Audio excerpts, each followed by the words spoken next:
What's going on, everybody? Welcome to the Profit Producers Podcast. My name is Dakisha Williams, your host. Super excited about today's episode. We have none other than Tai Goodwin, the Liberated CEO. So I'm excited. We've been chatting for a little bit, but I'm excited. Happy New Year. And thank you for saying yes to being a guest. Can you hear me okay? I can hear you fine. I'm super excited. Okay. All right. So y'all know me. I like to get right into the business because when you're listening to podcasts and when you're tuning in, you like, okay, with all the introductions, you like just get to the good stuff and tell me what I need to know and tell me what I need to implement. But I do want to talk a little bit to Ty about how she got started on this journey in entrepreneurship. Everybody's journey is so different. And I think it's very important to start there and then tell us how in the world did you end up utilizing quizzes as a marketing strategy? Oh wow, a journey. That's a huge journey. I'll start and I'll kind of hop through the big steps. But this whole journey was inspired by the birth of my daughter. I did not want to go back to work. My plan was to stay at home with her, and it didn't quite work out that way. And I ended up launching while working. So I was a single mom with a newborn, with a full time job, and a part time business. So that was the origin story of all this fun stuff. And over the years, I started out doing coaching. Coaching wasn't really picking up at that time, especially for women that look like me. And this is about 20 something years ago, mind you. And so then I started doing social media.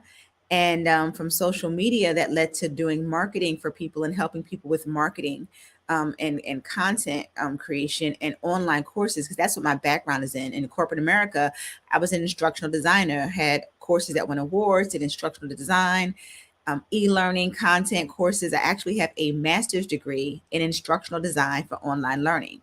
And when I would help my clients build courses, I would say, well, do you have an audience to sell your course to? And they'd be like, no, we just have a really nice course. And so that kind of led me to start, let me help you generate some leads. Let me help you build your email list so that you have people to actually sell your courses, products, and services to. So fast forward and jump through a whole bunch of hoops and things later. And today, that's where we are with the work that we do around marketing and supporting a lot of coaches, healers, consultants, spiritual entrepreneurs, focusing on that audience, realize that one of the biggest challenges for them is generating qualified leads consistently. Yep. And I used a quiz to jumpstart my own growth. When I left my last day job, which was about 6 years ago now, I needed to build a list fast of people because I knew I needed an audience to sell to. And I used a quiz. And within 2 weeks, I sent an email to people that I hadn't talked to in about 2.5 years. Because while I Wow. was working my full time job, I couldn't have clients. But I said, hey, I'm doing this thing. I got a quiz to help you figure out what type of entrepreneur are you. And within 2 weeks, I ended up with 500 people on my email list Wow. from That's that awesome. one quiz. I I love said, it. okay. And so a few months later, after I exhausted that list of 500 people and doing all the follow up and booking clients and building my business, I said, I need to get more eyes on this. And that's when I understood or discovered the power of using Facebook ads with a quiz. Yep. And over 4 months, I generated 9,000 leads. Wow. I took my email list from about 1,700 people to about 12,000 people on my email list in just 4 months Wow. using a Facebook ad that drove people to a quiz. I love it. I love it. And I think the most important part of the entire story, and I think people miss this, it's how you started and you Mm, evolved based on the need of your client. So you went from social media marketing to identifying that there's more of a need in getting leads. Oh, I like that. More of a need in getting leads. yeah. But I think people they underestimate, especially when they're just getting started out.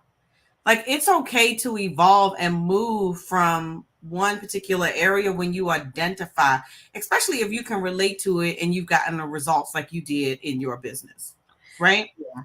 Yeah. So I agree. and I love that you were able to share that. So there's that connection because I was a single mom too.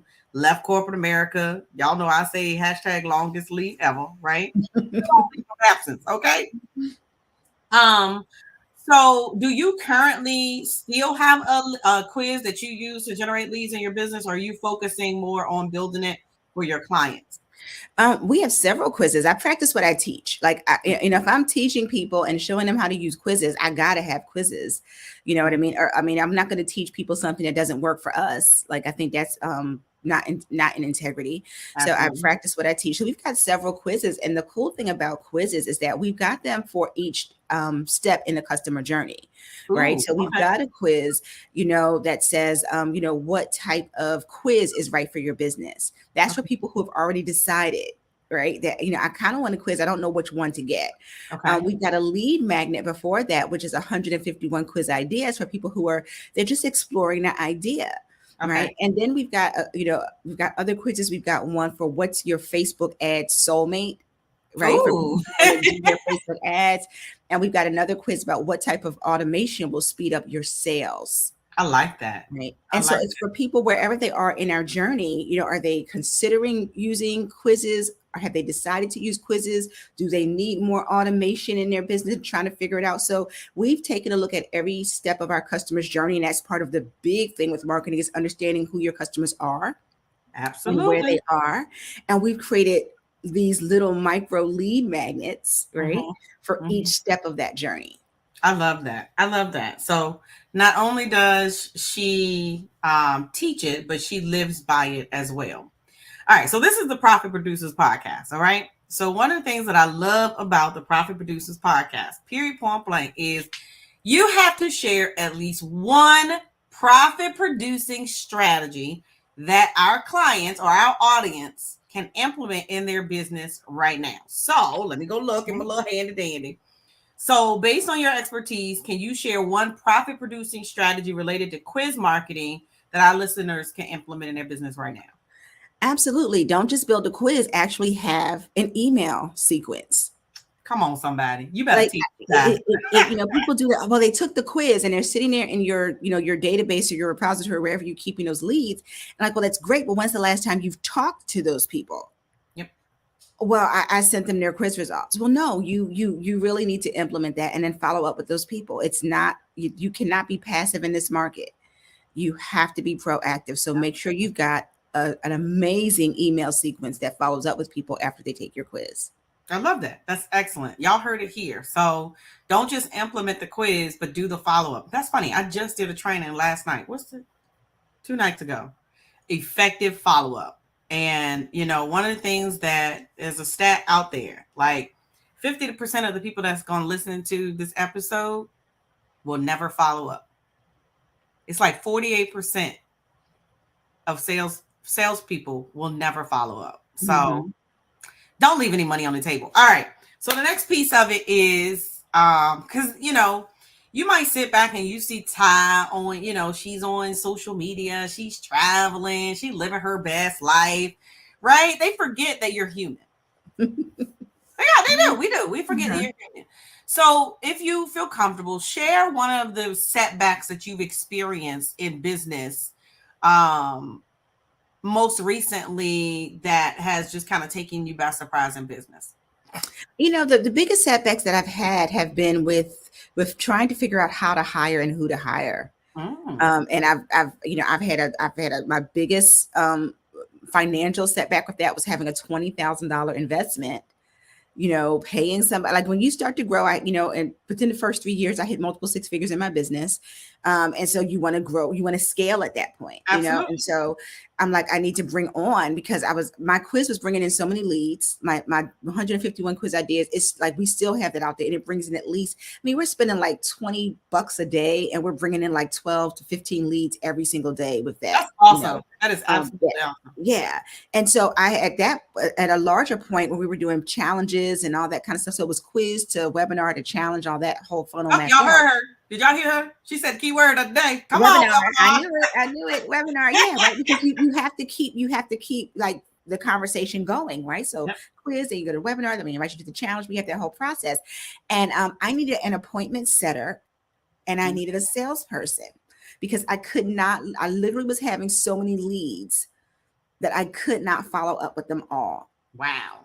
That's a And good problem to have, it was y'all. an amazing problem to have until you don't have the staff. And I hired this company, $20,000 for them to bring in, and of course it was connected with their coaching program. They're going to find a setter for you and train the setter and have a seller and train the seller for you. And I did that in December. Then it got to be January, February, March, April, 4 months, 4.5, 5 months, and 2 challenges later, and I had no appointment setter and no salesperson. Oh my God. Yeah, it was horrible. And I at that point, I was just like, I don't want to do it anymore. And I was on the verge of like, I was really on the verge of just like throwing everything away in my business because I just felt, first of all, the embarrassment of a $20,000 investment that didn't go anywhere. Right. The frustration because that was not the first company that I reached out to try to find appointment setters and sellers. And that's a process and journey. And, people will go through the debate of bring your sales in-house, but I didn't really want in-house. I wanted, like I like a lean team. Right. Right. Absolutely. So I had this vision in my mind of having these outsourced people that were going to, be part of this marketing team. And so I was very disappointed. And I was like, I don't want to do this anymore. Heartbroken, frustrated. I want to quit, temper tantrum, whatever you want to call it, grieving, but, that was like the biggest, loss, in that space. And I'm just like, man, it took a while to get over that. It took a real good time. And I feel like this, and I appreciate your transparency and sharing. Because like I said, they look, people look online and they, for whatever reason, they don't think you struggle. Right? Because, we talk about the glitz, the glam, and all, the success that we're having, the success that your clients are having. Yeah. And so I feel like this, if you have never said in your business, I don't care how long you've been in business, I don't want to do this no more, then you ain't lived the entrepreneurial life. There has to be at least one time, at least minimum one time when you be like, you know what, give me a job. I'm done. Mm-hmm. I'm over it. Oh, yeah. Yeah, because at the end of the day, I want to do the work that I love doing. Mm-hmm. Now I do sales calls, do all that kind of stuff, right? Because that's just a part of being an entrepreneur until you decide to outsource that or bring people on your team. But what I love doing is I love teaching. I love building quizzes. I love coaching my clients and seeing their aha moments, and I'm like, well, can't I just go find some place to do that and not have to do all the other stuff? Mm-hmm. Right. So yeah, I think a lot of us go through that, and until you make that decision, and it's not a decision for everybody. Everybody doesn't want to be like the CEO with the team. Right. You can be a lean CEO where it's you and maybe 3 or 4 other people, or even one person on your team. That's a CEO as well. And you have to really decide what you want your business model to look like. And I do not want to be like the CEO with like 50 people. And that's just not how I want to operate. So I had to make that decision. I'm like, no, we have about 8 or 9, but it's, they're spread it out through the different entities in the business. So I agree with you, and I love it just like that. All right, so it would not be me if I didn't ask you, when was your last webinar? Oh, my last webinar was solving the invisibility puzzle. Ooh. A lot of my clients, especially the healers, the coaches, the empaths, right? They're freaking amazing at what they do, but they struggle with being more visible to the right people. So my webinar is about, and it's one that we do often, but, it's all about, solving that invisibility puzzle. How do you go from invisible to in demand? Mm-hmm. Okay. I love that. And she has one coming up, but we're going to attend today. I'm going to be attending today. So I love that. And I love to show the consistency that webinars are so important in the customer journey. A lot of people think that they're outdated. They don't work, but I love that you still implement masterclass and webinars in your business as well. Yeah. I had a couple of more questions for you. Oh, what is it, something that's exciting that you're working on for this year? Oh gosh, a few things that are exciting. So we're getting ready for the second series, or the second season of the Liberated CEO Experience, which is our podcast. Oh yes. So that's exciting. We are also producing an intuitive messaging card deck. which I Oh, are you really? yes, I am so like, I wanted something. Got Listen, one here. I Not practice what I yours, preach, but that's right? kind of cool. Yeah, and a liberated CEO, like we build our businesses around what we want to do. And I love Hmm. creation. I love the intuitive side of what we do. And so getting to play around and build that out is like one of Yeah, my that's pet fun. projects. So that's really, really fun. But yeah, those are the two things that I'm probably most excited about this year. I love that. Congratulations in advance. I Yes. love that. I've got look. I have some here. I'm not going to show them online because that's going to be free marketing. So that seems to be kind of the like the trend that's going on. So I can't wait for you to launch your cards. Yeah. Yeah. Great. Super excited. All right. So one of the things that I love to do is it's kind of like the fast round. So I ask Okay. questions where you can't really think about it. You just gotta give me the answer. Got it. It's kind of like, okay, we're just sitting here on the sofa together, having a glass of wine, tea, coffee, whatever you want it to be. Yeah. And these are things that, again, this is not scripted. So tell us one thing that most people don't know about you. That I started out as a fashion design major in college. Yeah, Yeah. that's funny. My major was fashion merchandising. Oh, get out of here. Yeah. Yeah. Yeah. I loved fashion design for a really long time. And yeah, that was my first major. Wow. What book are you reading right now? Oh gosh. A few. The one I'm reading right now is about its story. I can't remember the title of it. I'm trying to look around, see if I have a picture of it. But the one that I'm reading right now is all about, well, actually I'll go to the one that I do know that I'm reading a couple books. But it's called Tapping into Wealth. And it's Yes. EFT, Yep. right? Yeah. So big practitioner, big fan, was certified in EFT a long time ago because I wanted to help my clients use that technique because they were Okay. nervous about having sales calls, right? And Yeah. so I still refresh. And so that's one of the books. And the other one is about like us, like holistic practitioners just sharing their stories and their journeys. So Okay. I love it. Are you doing a group around tapping into wealth again? I will do it a little bit later this year. Like I Okay. think I tried to do it before and I wasn't getting the people that were showing up on time.